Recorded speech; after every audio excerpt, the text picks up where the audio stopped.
Graça e paz, meu irmão, minha irmã. Alegria demais ter você aqui comigo para mais um devocional. E aqui nós não falamos de religião, nós falamos de relacionamento. Relacionamento com um Deus vivo, que cuida, que vê e que permanece conosco. E hoje eu quero falar com você que teme ao Senhor, que ama ao Senhor, mas que em algum momento da vida se decepcionou, se feriu com pessoas, com líderes, com igreja. E por causa disso foi se afastando, se fechando, se machucando por dentro. E talvez você não abandonou Deus, mas sem perceber, deixou de permanecer. Eu quero ler com vocês agora o que está escrito no livro de João, no capítulo 15, dos versos 1 ao 6. Se você puder, tiver sua Bíblia aí perto de você e acompanhar comigo. Eu sou a videira verdadeira e o meu Pai é o lavrador. Todo ramo em mim que não dá fruto, ele tira. E todo ramo que carrega fruto, ele limpa, para que possa trazer mais fruto.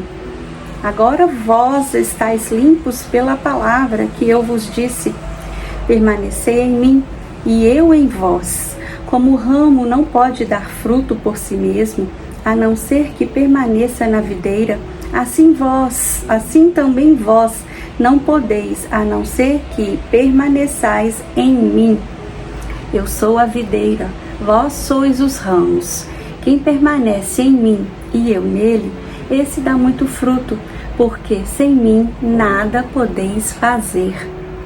Se alguém não permanece em mim, ele é lançado fora como um ramo e murcha, e homens os recolhem e os lançam no fogo, e eles são queimados. E preste atenção nisso. Deus não corta todo ramo. Ele corta o que não permanece.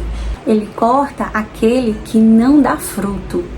Mas aquele que permanece, mesmo fraco, mesmo ferido, ele não destrói. Ele limpa. E a limpeza dói. Deus tira excessos. Deus tira pesos, Deus tira aquilo que está impedindo aquele galho de florescer, tira ilusões e muitas vezes tira pessoas. Mas entenda uma coisa, Deus não poda quem Ele quer perder, Deus poda quem Ele vê que tem potencial de frutificar. Deus tira tudo aquilo, todos os detalhes, todas as ervas daninhas que estão impedindo o crescimento desse galho. Porque o Senhor sabe que se tirar tudo, ele vai frutificar, ele vai crescer, ele vai dar frutos. A gente pode comparar com uma planta, né, que a gente tem em casa, um vaso de planta. Tem certos galhos que você tem que tirar, você tem que jogar ele fora. Porque se permanecer, ele vai sugar a vitalidade de um outro galho. E esse outro galho vai morrer em consequência. Então a gente tira o que não presta, joga fora. E aquele que ficou, a gente poda, a gente tira alguns galhozinhos que estão crescendo desordenados. Porque com isso, ela vai ganhar força. Ela vai crescer muito mais e vai frutificar. Mas, voltando para a nossa vida, o problema é que muitas pessoas confundem essa poda de Deus com a maldade dos homens. Tem pessoas que não deixaram de buscar a Deus, não porque não o ama, mas porque foram feridos por pessoas que estavam num lugar, numa posição de representá-los. E agora, deixa eu te lembrar de uma história, de um personagem, José. Para quem não conhece a história, eu vou fazer um breve resumo. José, filho de Jacó e Raquel. Raquel na época já era falecida, então por Raquel ser um amor de Jacó, Jacó teve um amor muito especial por José. E isso causou muito ciúme nos outros irmãos dele. E aí, um belo dia, os irmãos saíram para trabalhar e Jacó mandou José ir até os seus irmãos ver o que estava acontecendo. E eles já meio assim com José, porque José era o dedo duro, né, dos irmãos. Ciúmes pelo pai, né? O pai na época tinha feito uma capa especial para José, uma capa colorida para José. Quando os irmãos viram José vindo, eles pensaram: vamos matar esse rapaz, vamos matar, e a gente pega essa capinha dele que o papaizinho deu, a gente suja de sangue e fala que foi um animal que devorou José. Aí o mais velho falou assim: não, gente, matar aí também já é demais, né? Vamos fazer o seguinte, tem um buraco ali, vamos jogar ele nesse buraco e aí deixa ele lá, ele não vai conseguir sair e aí ele vai morrer. Só que no que eles estavam tramando, e estava vindo um pessoal, uma caravana de ismaelitas. E aí eles falaram: vamos fazer o seguinte então, em vez da gente deixar ele aí, vamos vender, que além da gente se livrar dele, nós vamos ainda ganhar dinheiro. E aí venderam José, próprio irmão, para essa caravana de ismaelitas. E nessa caravana eles levaram José para o Egito. Chegando lá, José foi vendido como escravo.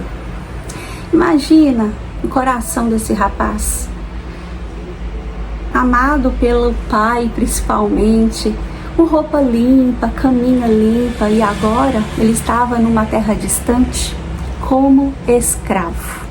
E ali ele foi para a casa de Potifar, que era um ajudante ali do rei muito poderoso. E ali tudo que Potifar mandava ele fazer, ele fazia com excelência. E Potifar gostou muito dele e deu tipo assim, pois, como se diz, falou: José, pode fazer o que você quiser aqui na minha casa, cuida de tudo, eu confio em você.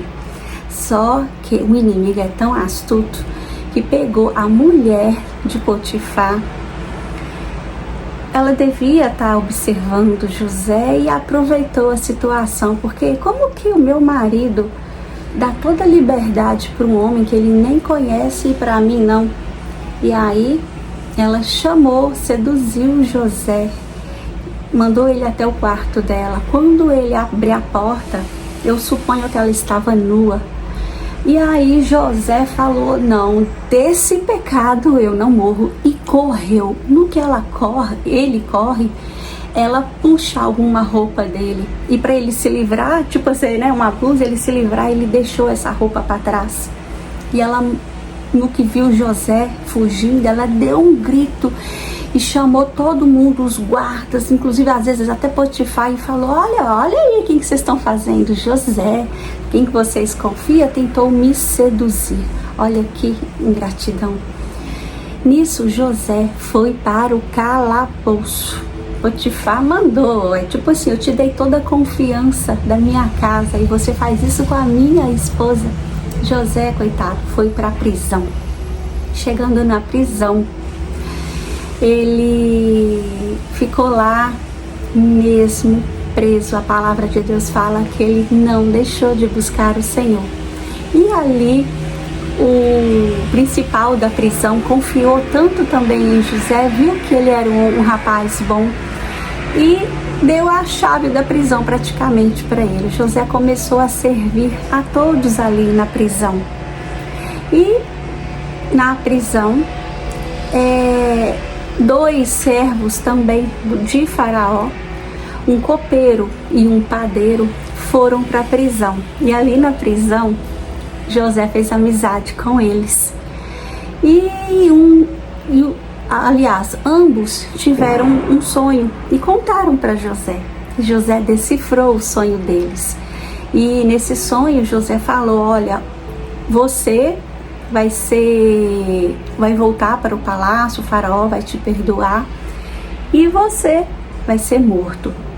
E assim aconteceu.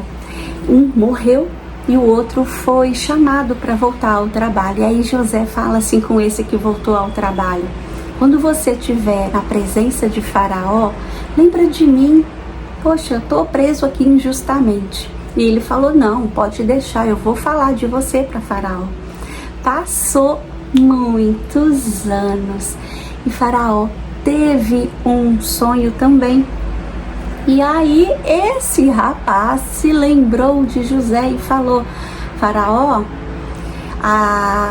porque quando o Faraó sonhou, ele chamou todos os videntes, né, as pessoas lá para decifrar esse sonho, só que ninguém conseguiu decifrar.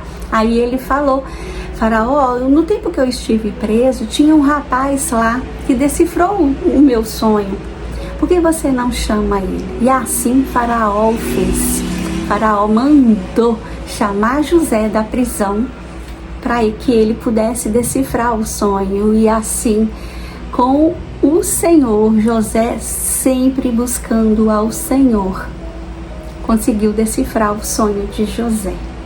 Para você ver, José tinha todos os motivos para: poxa, Senhor, por que eu estou aqui?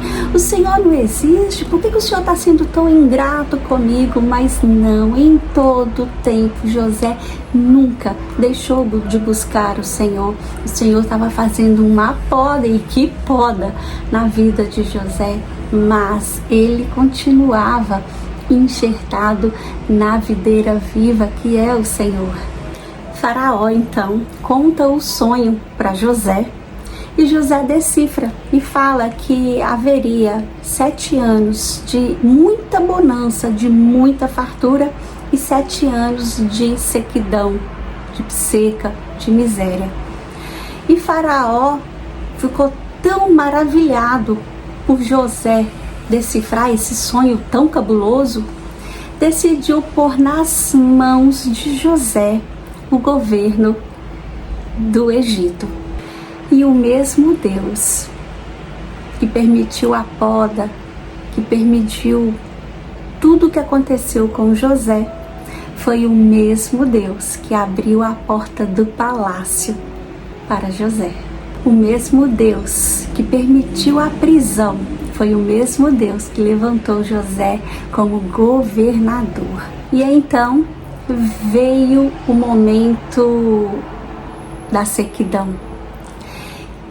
Todas as pessoas ao redor do Egito tinham que ir até o Egito para comprar suprimentos, porque senão morriam de fome. Porque só no Egito havia provisão. E aí, o que aconteceu? Os mesmos que jogaram José num calabouço, num buraco, as mesmas pessoas que venderam o próprio irmão para uma caravana de ismaelitas, eles tiveram que sair da terra onde eles estavam, ir até o Egito e se ajoelharem perante José para pedir comida, porque senão eles morreriam de fome. E talvez hoje, meu irmão, minha irmã querida, você esteja se sentindo ferida, podada, esquecida. Mas se você estiver ligada na videira verdadeira, Deus ainda não terminou com você. Onde o homem vê fim, Deus vê processo. Onde o homem vê perda, Deus vê preparação. E uma coisa eu quero dizer para você, meu irmão, você que está me ouvindo: não abandone Deus por causa de homens. Homens são falhos. Não deixe de buscar, de ser fixo na videira por causa da dor da poda. A poda dói, sim, mas permaneça, porque Quem permanece, frutifica. E quem frutifica, glorifica a Deus. E agora eu quero convidar você a orar comigo. Se você puder, feche os seus olhos juntamente comigo e repita essa oração, mesmo que baixinho. Amém? Senhor Jesus, nós entramos agora na Tua presença com um coração humilde. Tu és o agricultor, Tu conheces cada ramo. Tu sabes exatamente o que precisa ser cortado, Senhor, e o que precisa ser limpo em nós. Pai, cura hoje os corações feridos por pessoas, cura aqueles que se decepcionaram, que se machucaram, que quase desistiram por causa de homens, mas que ainda desejam permanecer em Ti.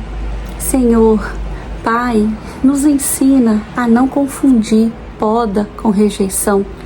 Nos ajuda a entender que o Teu processo não é para nos destruir, mas para nos fazer frutificar mais. Senhor, assim como José permaneceu fiel, mesmo sem entender, nos dá um coração perseverante, um coração que confia mesmo na prisão, que permanece mesmo na dor, que não solta da videira, Pai. Nós declaramos hoje, não vamos abandonar o Senhor por causa de ninguém. Escolhemos permanecer, escolhemos confiar, escolhemos frutificar. Recebe, Senhor, essa vida que ora comigo agora. Toca onde ninguém vê, cura onde ninguém alcança e faz brotar frutos onde antes só havia dor. Essa é a nossa sincera oração. Em nome de Jesus, amém. E que o Senhor fortaleça o seu coração nesta manhã, que Ele cure as feridas que ainda dói e que ninguém viu, e que você permaneça mesmo sem entender. E se essa palavra falou ao seu coração, já deixa o seu like, se inscreva no canal e compartilhe com alguém que precisa entender que poda não é rejeição. Que o Senhor abençoe você e a sua família. Obrigada a você que ficou comigo até o final. E a gente se encontra no nosso próximo devocional.